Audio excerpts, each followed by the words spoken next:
every great journey begins with a single step. Or in the case of basketball, your first shot. Today, we're visiting Yulia, a professional athlete, World Cup champion, and the founder of Royal Basketball School in Los Angeles. You know what impressed me the most? They don't just teach kids how to play basketball, they create future champions, and not just in sports. In this video, you'll discover how a female entrepreneur built a thriving business in the sports industry, an industry traditionally dominated by men. This is a story of balancing family values with ambitious business goals while staying true to her passion. We'll explore how to navigate the challenges of being both a mother and a business leader, and why sometimes the toughest decisions turn out to be the right ones. This isn't just a business case. It's a story of how a woman can stay true to herself in a world of high ambitions and tough choices. A story of how a love for children and sports can become the foundation of a successful business without having to choose between family and career. Watch this video till the end to find out how much this challenging business makes and how you can scale it. Yulia, thanks for inviting for your business, for the place. I've never been in the high school in US. It's really interesting to see. Welcome to Royal Basketball. Our doors are always open. Julia, you have a really interesting story.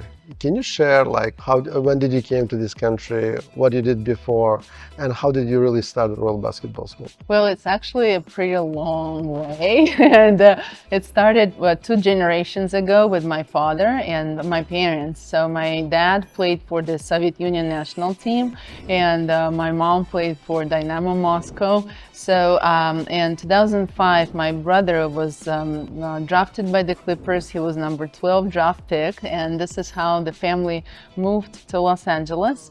And I was at that moment still playing professionally. I'm a World Cup champion, a 4-time EuroLeague champion, and enjoyed having an amazing, athletic career. But I came to visit to Los Angeles, and of course, it was just a great time here, and I got already an idea why won't I think of maybe moving, and at certain point for any woman in sport, you have to make a decision if you want to continue with your career or if you feel like it's time to build a family and have kids.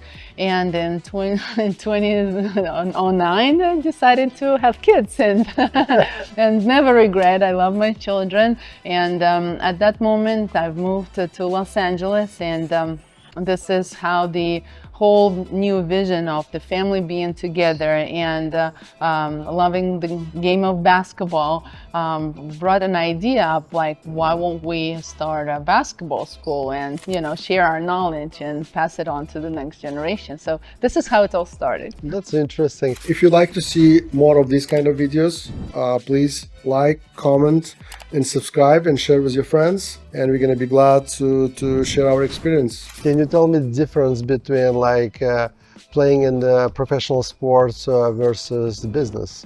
What is the commonality and what are the differences? Definitely, it's a huge difference. First of all, when you are an athlete, you're still an employee. So you get to have your contract, and what is your schedule, when do you actually have a driver picking you up. In Europe, there are some great opportunities, and in the contract you get to have your house, and the doctor is basically scheduling all your food routine, and you don't think much about tomorrow. You just follow the rules and guidelines. But when you become a business owner, you're actually the one who sets those rules and Right. who sets up those guidelines. And that was that huge change. And I think an inner growth also for any former athlete to become a business owner. Got it. Really interesting. Tell me, how did you start the business, Royal Basketball? Welcome to Royal Basketball School, the best youth basketball program in Los Angeles. We're open year-round for players ages 4 to 14, for boys and girls. We have an amazing time, experience, and fun here at Royals. Through fundamentals first, you get to have the best coaches and meet your future friends and teammates. Welcome to Royal. Let's go. What kind of challenges you had in the beginning? Well, we were lucky. And in sports, we usually say the strongest are the ones that get the luck. We had already a team in place, like my mom, my dad, and my husband. So use the family first. Yeah, family, of course. And so my dad and my husband, they were coaches, and I was the one that was usually taking the registrations and managing everything. At that time, I think we were driven by an idea of changing something that we saw that could be done better at the new location, our new home as Los Angeles. And it took us some moment to also take a look around and research and find out and bring the best of both worlds, like from the past experience that we've had from Europe and analyzing and making it even better here in the US. How long it took you to get to your break-even point? Well, we were lucky again. And this is the first where we are today, De Toledo High School. That was our first location back in the days. It's been 15 years now as Royal Basketball here at this gym. And we were able to go through a partnership agreement. Okay. And we were getting just, we were giving just a percentage out of amount of the registrations we get. So basically you were break-even from the day one because, look, it's because of the partnership, you kind of unlock the potential of the business already being profitable from day one. Yeah. If it was not a partnership, if you had to pay rent, then you would have the problem of actually dealing with paying the costs. So the partnership watch kind of help you to actually unlock the potential of a business in the beginning right away. Then through time, we realized that now we have more kids and bigger registrations and partnerships. It's like really holding you now from making some profit. And all future locations, we already are renting the gym. And at this moment now, we have 7 gyms in Los Angeles. Wow. Successfully operating and coaching players, kids ages 4 to 14. That's interesting. How long it took you to hire the first employee?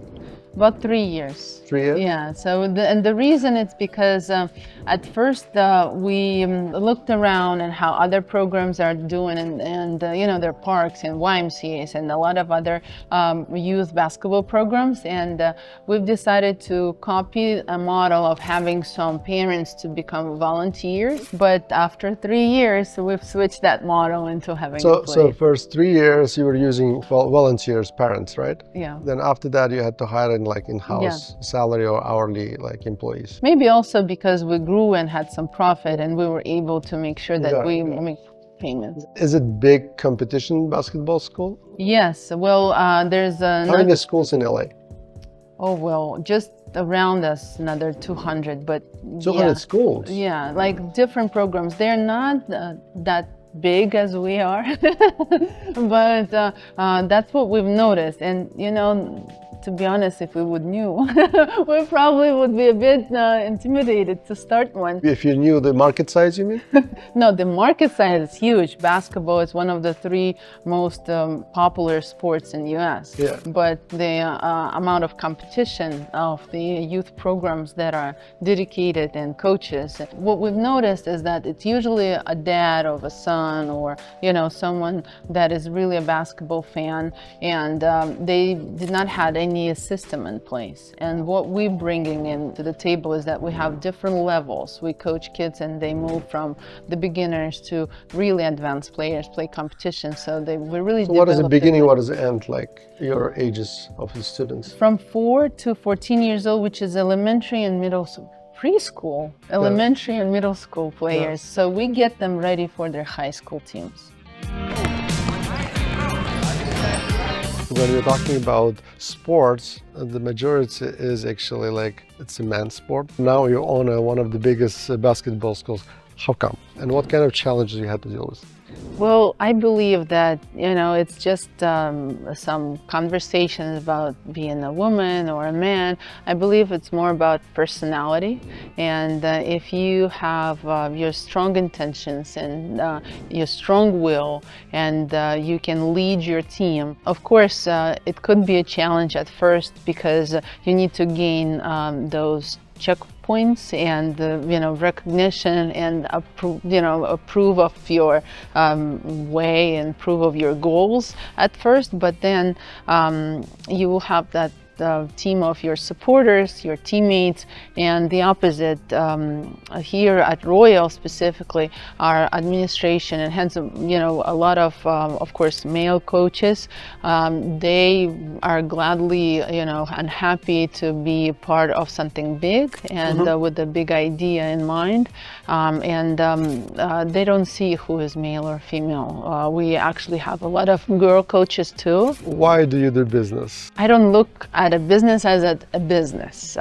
I think it's a purpose, what I have inside of me, and I've, to be honest, accomplished a lot through my past years, and I'm looking into the future and the next generations. I think that I can make an impact, and saying I'm talking about Royal Basketball and the business as a whole, make an opportunity and changes in the kids' health and lifestyle and community that they're taking part of as they're young, and that builds and shapes their personalities for the future. At the business, it is just that platform that we have here that can be different than anywhere else, and I believe we have that environment, and everyone feels that it's not about financial or money. It's more about what can we do for the next and future generations. When you started this Royal Basketball School, like 15 years ago, right, almost, like, could you imagine that you could build this at that time? Yeah. I'm a world. I want to, have it worldwide. And actually, we've opened our first franchise in Uruguay. Yeah. And it's on Spanish. And the goal of that was to prove the concept that it's can be a program from Los Angeles that will be successful at other arenas around the world. And we actually have that vision. I always had that vision to go to different states and other countries and just to spread that good vibe and good feelings and opportunity for the kids.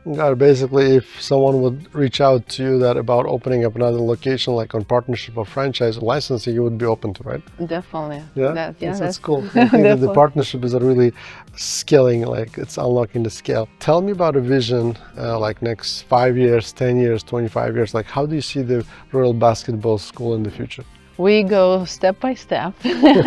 And for this year, we actually want to become some kind of service and providers for other basketball influencers or NBA players who were thinking to start a camp or mini camp or a location. It's hard to have an HR and operation systems and customer service and sales. What we can hand, and that's going to be our first goal for this year, to give other leaders an opportunity to also mentor and teach kids. We want to have our brand expanded, and we're right now actually receiving our samples for a basketball bowl.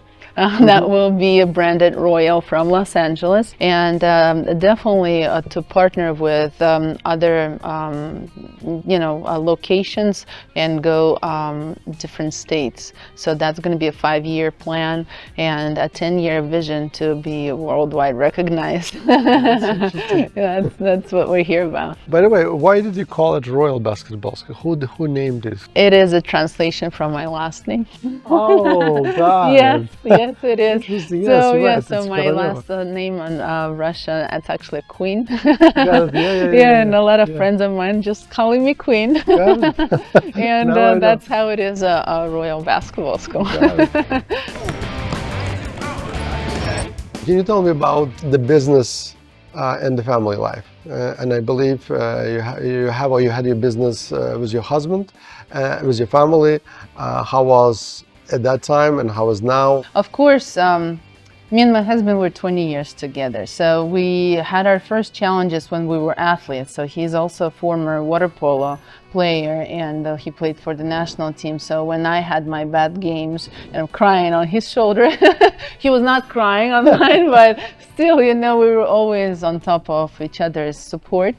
And then we moved to the US, so that was a big challenge also to overcome that immigration and documentation and all that situation. And a business itself, of course, I felt always that he was that, foundation and support. Yeah. And sometimes I was trying to try this or that or bringing new ideas since I'm like that driver of the business and overall of the vision, but he was keeping everything under a certain vision and goal and direction, I would say.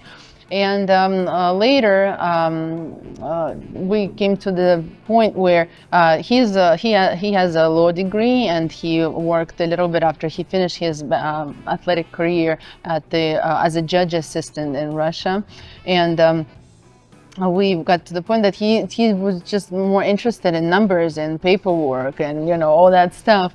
So we hired a consulting company, and Sardor's help with a lot of consultations, where we were able to build an organizational structure, and he delegated his tasks and responsibilities and got out from the business. And this is when it was the biggest challenge for me. I really felt like, left behind. So it kind of was like a business divorce. It took me a year to really take that ownership, like a full ownership and responsibility. And even the tasks and the things that I was doing, they were still the same, still not having that feeling of, okay, no matter what, he's gonna fix or whatever, he's gonna do it. So now it helped, and we were able to overcome that. Having a great team. So at this moment, Royal Basketball, I would say we have an amazing heads of the divisions and administrators, great leaders, and just with the help of the team, I'm able to feel strong and that I can do this. Also, what we did last year, we created statistics, and data helps also to manage the business, and numbers. That what helps me a lot to understand what's going on in divisions and just be that leader as the CEO, as you said. Got it. So basically, he was able to exit it multiple times, and it became an investor. Maybe he's investing elsewhere as well, and you kind of are running as a CEO of a basketball school, right? So yeah, so he went to study to Harvard. He finished Harvard, and he opened his investment fund into real estate, because as a water polo, he was a goalie. So he's a really, he is not risky at all. So he likes the real estate and those. He's more on defense. Right. Yeah. And what about you? You're on offense? I'm offense. I'm a forward. I'm scoring. I'm the one that makes all those points. I think it's really good to have both balances. Yeah. Like one can be on offense and the other one is defense. I think in my family, we also have those similar roles. Right. I'm on offense and she's on defense. So right. Yeah. She controls the finances. So that's great. Being a mom is a full-time job. Like, how do you combine like entrepreneurship and running like network of basketball schools and the motherhood at the same time? Well, it's definitely challenging, and I think that being a mom, it's more about being present for your children when they need you, and they need you at all the time, right? If I'm home, I'm always there for them, and if they want to talk to me, if they want to be next to me, if they just want me to cook for them or something like that, I'm there for it.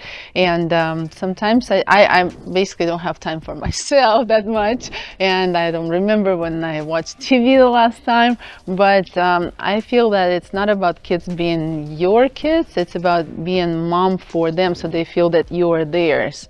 And I think that's the key for them to be happy, feel support, and of course still guiding them in certain directions, not being just there always under their whatever they want, but spending more time, and that's what makes that balance when I go to work. It's about that. When you are home, it's actually about your kids. And you guys have 3 kids, and oldest one, like, all going to sports, or what they're going to be doing, and how are you influencing their future career, or like what they're doing? Yes, it's 3 kids, boy, girl, boy, and the oldest one, his name is Troy. He's right now 6'7". So, wow. yeah, so he definitely is. You are tall, and he's yeah, even he's tall. taller. Jeans. Right. And so he's practicing now. He's a freshman at high school, and at Chaminade High School, and he practices 3-4 times a day. Wow. They're like playing in the top league, and definitely he sets his goals to play in the NBA.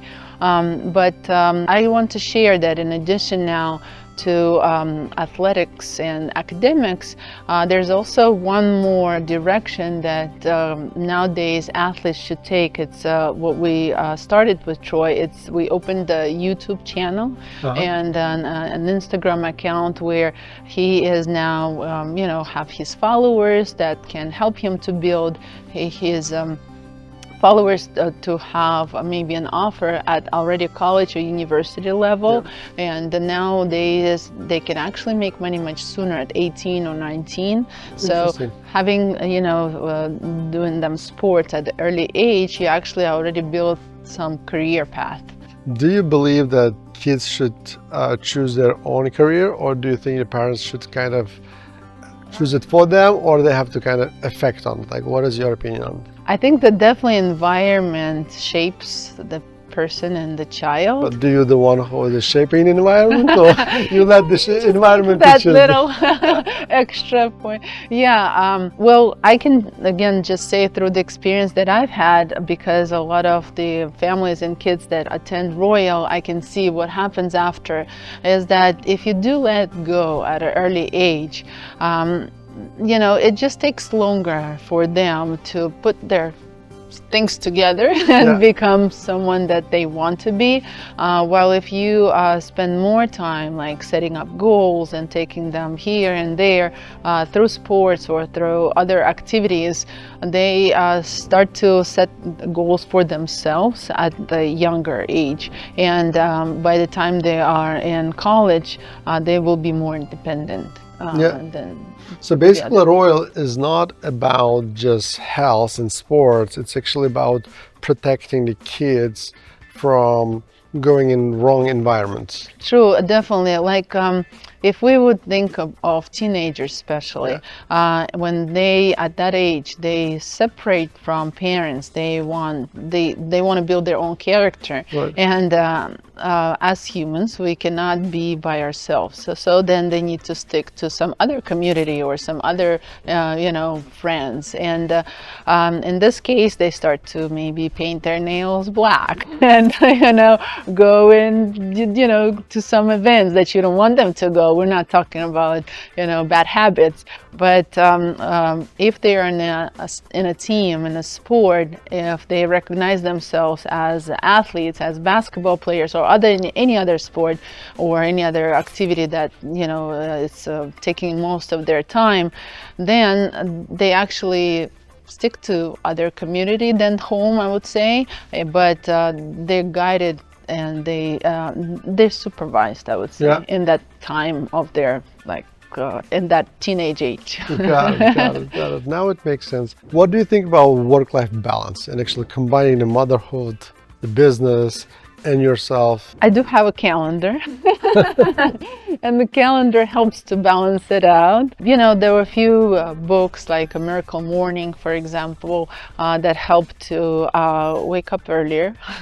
And there's some other right now resources online that also help to find your balance, what fits your will and need. I think that as a woman you still need to take some time for yourself, and there's an opinion which I believe in, is that we usually fulfill our spirit with family and then also with nature.